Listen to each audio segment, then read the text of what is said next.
Лоша майка ли съм, ако се грижа за себе си?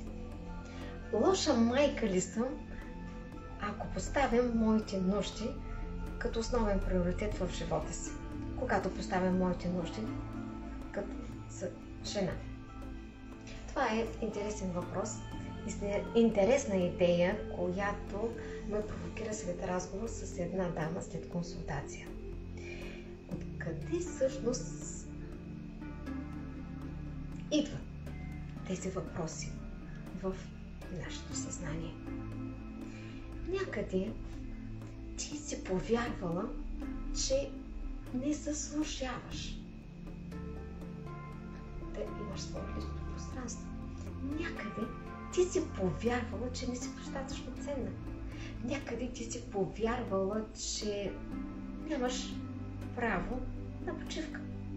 Някъде ти си повярвала или някой някъде ти е вкарала именно тази идея и мисъл, че не заслужаваш, че не си достатъчно ценна. Чувство на вина, чувство на страх, чувство на срам, чувство на бедност, че не заслужаваш и така нататък. Здравейте! Аз съм Мариана, специалист по ментална терапия, част от екипа от специалисти по ментална терапия. И така,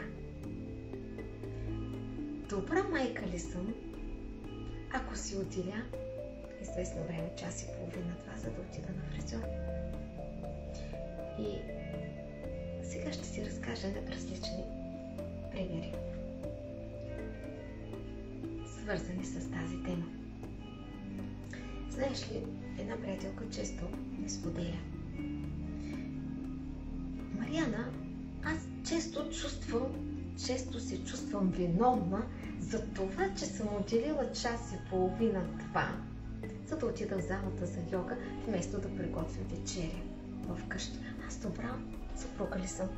Аз добра майка ли съм? Аз справям ли се добре с всичките тези задължения? Или пък други аспект. Ти се явяваш под формата на свръхконтролиращата жена, свръхконтролиращата майка, постоянно зър на децата си обаждаш: окей, закуси ли, какво закуси, взели си чадър и така нататък. А това създава един вътрешен конфликт в самата себе си. Създава едно напрежение в общуването между майка и дете. И може би ти си от майките, които поставят щастието на детето си на първо място и пренебрегват своето лично време. Искам да знаеш нещо. В йерархията горе е майката и таткото. Долу е детето. Детето е след майката. Когато нарушиш този закон на йерархията, така се нарушава, както искаш го приемай, законът на Вселената или карма. Ти променяш своята карма, променяш и кармата на своето дете. И така. Да, нуждите на детето са важни, но не са по-важни от тези на майката. Защо? Защото емоционалното състояние на майката влияе върху емоционалното състояние на детето. Какво имам предвид? Ако една майка е постоянно потисната, постоянно е нещастна, пропита и с чувство на вина, една жена, която не е спокойна, то няма какво да даде всъщност на детето си. И много лошо е, когато ти живееш живота си за живота на детето си. Ти живееш своя живот за него. И тук е грешката с всячески, по всякакъв начин ти да направиш детето си щастливо, пренебрегвайки собствените си нужди, пренебрегвайки собствените си желания. Това създава невероятно напрежение, невероятен вътрешен конфликт в теб. Така ти вредиш и на себе си, така ти вредиш и на своето дете. Какво имам предвид? Това дете просто израства. То постоянно в живота чака одобрението на своята майка и не е толкова самостоятелно и няма тази увереност. А когато едно дете вижда своята майка щастлива, своята майка спокойна, това дете също е спокойно и има по-голяма увереност в живота. Както казах, този пример, чувство на вина. Чувство на вина, когато ти правиш нещо за себе си. И възниква въпроса, ама аз заслужавам ли да си отделя час и половина, например време за масаж, един цялостен масаж на тялото? Заслужавам ли да си отделя време за маникюр, за фризьор? Друг много интересен пример е когато ти като жена поставиш работата на първо място. Конкретен пример съм самата аз. Преди много години поставих работата на първо място. Първо работата. 12 часа. Първо кредита, първо децата, да помогна на възрастните си родители и на второ място, евентуално, ако имам време за себе си. Вече последните години аз смених фокуса.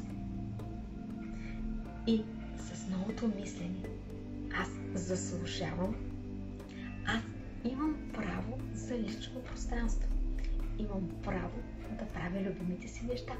Имам право да си отделя няколко дни, т.е.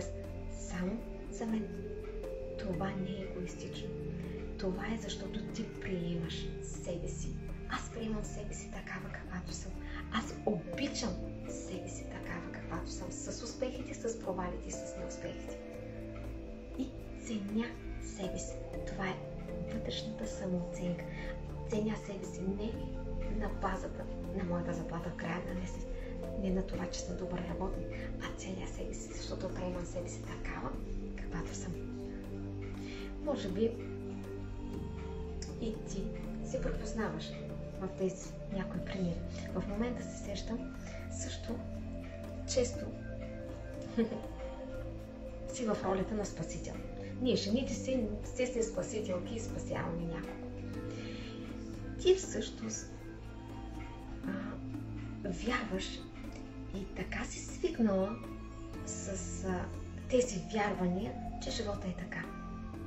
А това ти създава вътрешен конфликт, притеснение, напрежение, страх, чувство на вина, срам и един дисбаланс в твоя живот. Премахни тези стари вярвания, тези стари убеждения. Има много техники днес в съвременния живот. И такива ефикасни подходи, лично на мен, които ми помогнаха, са ефикасни подходи на менталната терапия. И вече ти с новия начин на мислене, аз заслужавам. Аз имам право за лично пространство. Имам право за грижа за мен. И да отделя час и половина време да отида на фризьор. Аз съм ценна.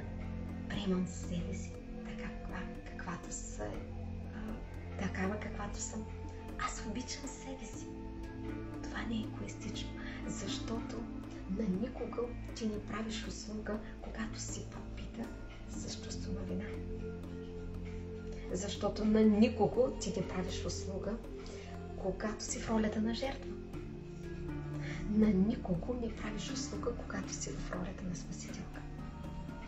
И вече, заявявайки себе си, знаейки своите приоритети, премахвайки тези стари убеждения, след сеансите по ментална терапия, много жени казват: Мариана, чувствам лекота в живота си. Да, разгледай видеята и ще добиеш обща представа какво и за кого е менталната терапия. Заяви своята безплатна консултация и ще видим какви са твоите притеснения, какви са твоите стари вярвания. Ще ги отработим. Много лесно става с много ефикасни подходи. И вече ти ще имаш тази лекота да се заявиш в живота си. Ти знаеш какво искаш. Ти знаеш какво не искаш. И ще заявяваш себе си с лекота. И ще обичаш себе си такава, каквато си.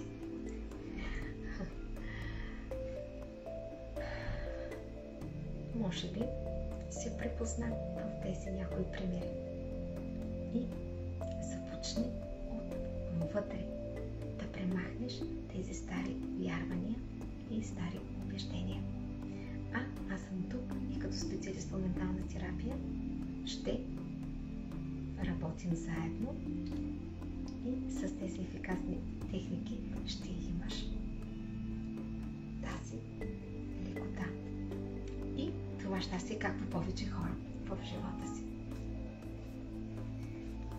Разгледай линковете, разгледай видеята. Пъти щастлива!